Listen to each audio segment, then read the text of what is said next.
always say. I know. Thank you. Thank you, Trish. Good luck. All right, see you on Good the luck rebound. moving. Thank you. Good luck with the move. Thank you very much.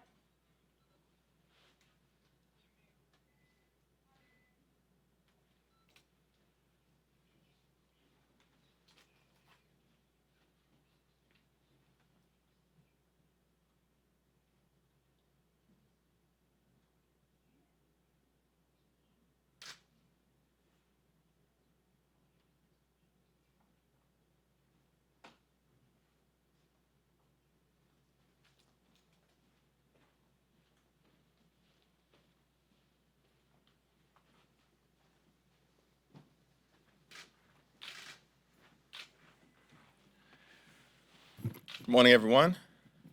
We continue to mourn the loss of our hero, our colleague, our friend, our mentor, the legendary American, the Honorable John Lewis. And in this difficult moment, as we think about his life and his legacy, we can take some comfort in the fact that he left us with a blueprint about how to proceed in the midst of turbulent moments. Now, John Lewis made it clear to us that when we see wrong, when we see injustice,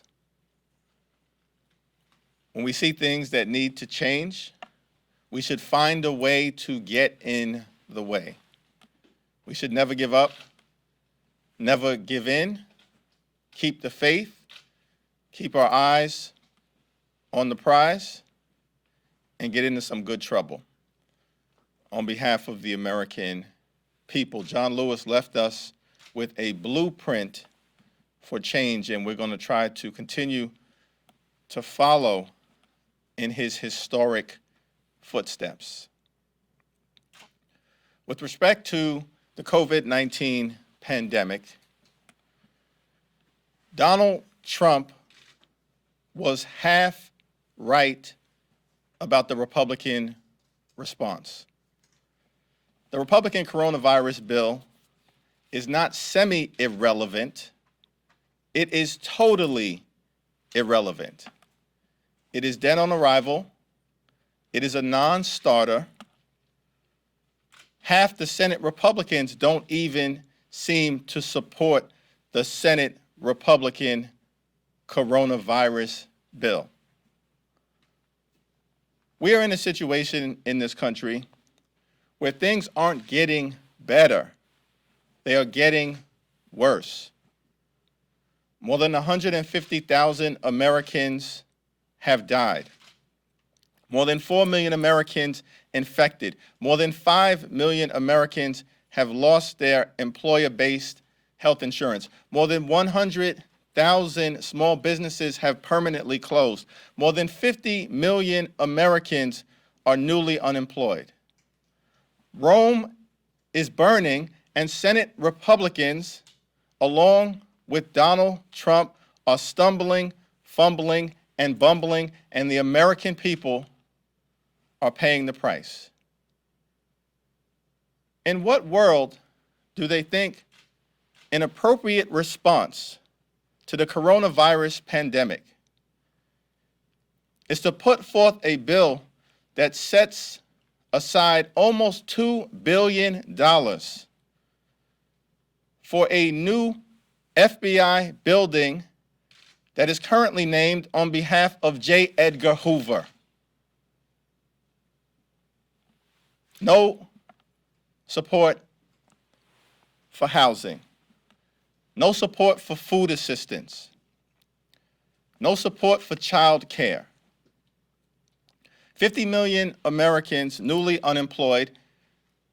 Emergency unemployment benefits scheduled to expire in 2 days, and the Republicans want to cut those benefits by $400 per week. It should shock the conscience. That is not an adequate response. It's an inhumane, cruel, cold-hearted response to this pandemic. we are going to continue to make the case to the American people, as we have done for 2.5 months, that the coronavirus pandemic is an extraordinary crisis and requires an extraordinary congressional intervention in the form of the HEROES Act. We have passed it 2.5 months ago, and the Senate Republicans have done nothing.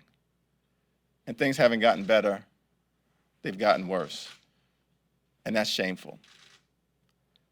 Any questions? Realizing that the talks are very early, Speaker Pelosi and Leader Schumer came out last night and made clear that the liability protection language that McConnell is insisting upon is going to be a real problem for Democrats. I'm wondering if that is because of the way it's written or because of its inclusion at all. Is there any version of liability protection that Democrats would support, as you did in the very first emergency response relating to the manufacture of masks? Well, there's no version of blanket liability that Democrats, in my view, could ever support, because that would open up the door to bad actors conducting themselves in ways where their customers or their employers could be exposed recklessly to the deadly consequences of the coronavirus. In my view, it's always reasonable to figure out, in the midst of an extraordinary crisis, whether we can look at a framework that makes sense, that puts consumers, everyday Americans, and employees first, not last, as the liability provision in the Republican bill seems to do at this moment. So you said no version of blanket liability. Is there a version of liability that you could accept? Well, I'm not prepared to, but that's a discussion that we haven't had yet across the broad spectrum of the House Democratic Caucus. I support the position articulated by Speaker Pelosi and Leader Schumer. When we have a reasonable bill put forth by Senate Republicans for us to discuss, let's have a discussion about our differences and then figure out where we can find common ground. The current version is reckless and irresponsible, and as the president said himself, irrelevant. But isn't, bill text was initially the marker for starting the negotiation, so regardless of what's in that, don't you have it now as like a yard line to say this is where they stand to meet in the middle? What's your understanding in your caucus of how willing your members are going to be to give on some of these negotiations, the speaker where she's going to come down in some places and where the Republicans are going to meet you in the middle? Well, Republicans have provided no reasonable explanation as to why they need liability protection. There hasn't been a flood of lawsuits over the last 6 months in the context of the coronavirus pandemic. In fact, there hasn't even been a trickle. So what is this all about, Mitch? It appears to be another giveaway to multinational corporations, the wealthy, the well-off, and the well-connected. This is what Senate Republicans do. We know that because when they had complete control of government, their top priority was to jam the reckless GOP tax scam down the throats of the American people, where 83% of the benefits went to the wealthiest 1%. They're up to their old tricks right now. In terms of negotiation, here's the difference. We passed the HEROES Act with modest Republican support on the Hill, Peter King having voted for it, and significant Republican support out in the country amongst Republican governors, county executives, mayors, town supervisors, and people at the state and local level who realize that meaningful intervention for state and local stabilization is necessary. We have a bipartisan bill that actually has passed one House of Congress. The Republicans don't even have a bill that the Senate Republican Conference uniformly supports. The president says it's semi-irrelevant. What is there to negotiate? They have put forth a fiction of a response. So that's the challenge, in my humble opinion, that we have, because we don't even have a serious proposal from them. Given the pace of talks and how things seem to be deadlocked, Mnuchin is now once again talking about a short-term UI extension. Is that something that you would consider? I mean, as you said, people's benefits are running out in 2 days. It doesn't look like you're going to get a big deal in 2 days. Well, in my view, the position that has previously been articulated by Speaker Pelosi, which is that we don't support a short-term extension, is the position that I currently hold until we have a broader discussion as we approach the Friday deadline about the best way to proceed. But the starting point seems to me to be the Republicans needing to put forth a reasonable proposal and show that they are serious about addressing the pain, suffering, and death that has been visited upon the American people by the coronavirus pandemic and the wildly inadequate response coming out of 1600 Pennsylvania Avenue. Because again, this is not a serious proposal. You know, the eviction moratorium has expired. You've got people in Columbus, Ohio, who are being evicted at an alarming rate, so much so that the mayor has been forced to open up the Columbus Convention Center as a temporary homeless shelter. This is America, the wealthiest country in the history of the world. And this is what's happening. And the Republicans want to cut unemployment insurance emergency benefits in this context and can't even produce a serious proposal that they support on the Senate Republican side. If I could follow up on flexibility on your side, are you guys insisting on $600 a week? Are you flexible on that? We've heard different messages from Mr. Hoyer, from other people on the Democratic side. Are you guys willing to be flexible at all? We haven't had a conversation about that. I would say nothing should be agreed upon or disagreed upon until we see what an entire package of relief could look like, because there are several components. But certainly, extending unemployment insurance emergency benefits is critical, in my view, at the current level that exists. Almost $1 trillion in state and local stabilization is critical, because if we allow state and local budgets to collapse, that will undermine public education, public health, public safety, public transportation, public housing, and the provision of public goods provided by state and local governments. That would be a disaster on top of the existing disaster that already we're being faced with here in America. So that would be, to me, a line in the sand that's important. Our bill, with great leadership from Chairwoman Maxine Waters, provides approximately $175 billion in assistance to tenants and homeowners who are struggling to pay their rent and mortgage. Seems to me that that's an important provision. We also provide an additional round of direct stimulus payments. The Republicans seem to have moved closer to our position in that regard, but they're still not where we are at, which is to provide up to $6,000 per family of 5 in the midst of a recession, possibly heading toward a Trump-induced depression. It seems to me that we need a robust additional round of direct stimulus. So it's hard to say that we'll compromise on one particular area of significance without seeing the entirety of the package.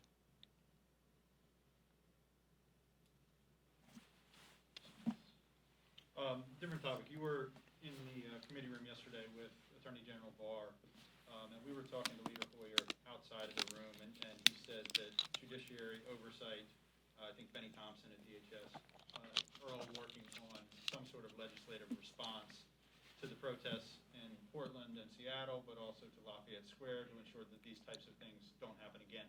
Just curious, what are your options as you're looking at different legislative is possible? What control, what power does Congress have to push back against these sorts of events? Well, first and foremost, we have our oversight responsibilities, and so yesterday's hearing was important in that regard. The job of the Attorney General is to serve as the people's lawyer.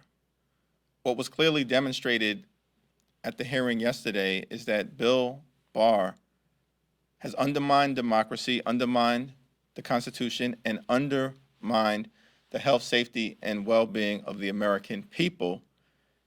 Bill Barr's actions have been reckless and irresponsible because he is there simply to do the political bidding of Donald Trump. We exposed that to the American people yesterday. So that was important in the context of our oversight responsibilities. Moving forward, Chairman Benny Thompson of the Homeland Security Committee, presumably working in partnership with Chairman Jerry Nadler and others, will try to come together as it relates to an appropriate legislative response, but those aren't discussions that I've been part of.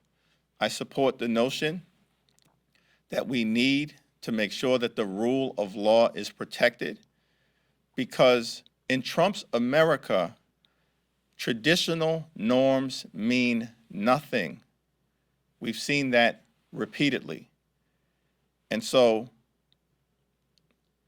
values that we have taken for granted during previous administrations, be they Democratic or Republican, have been shattered by this White House, this Department of Justice, and this administration.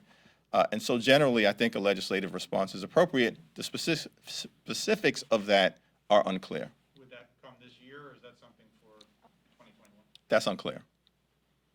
In a similar. I'm sorry.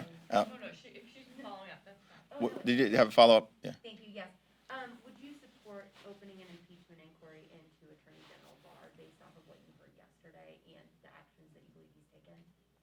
I support the normal legislative process, the oversight process, and the fact that in 97 days, the American people will have an opportunity to determine whether Donald Trump should be a one-term president. Totally separate topic. It appears that Louis Gohmert has tested positive for the coronavirus just now. Do you worry about the safety of your members as they continue to fly, back in around the country? He obviously regularly does not wear a mask on the House floor. I'm concerned about the irresponsible behavior of many of the Republicans who have chosen to consistently flout well-established public health guidance, perhaps out of fealty to their boss, Donald Trump, who is the head of the anti-mask movement in America. That's a concern. And it's my plea to my colleagues on the other side of the aisle, for their own health, safety, and well-being, for the health, safety, and well-being of their colleagues, their families, their neighbors, and their constituents, that they stop politicizing public health guidance and do the right thing, because they are jeopardizing the safety and well-being of others. Thank you, everyone. Thank you, Mr. Jeffries.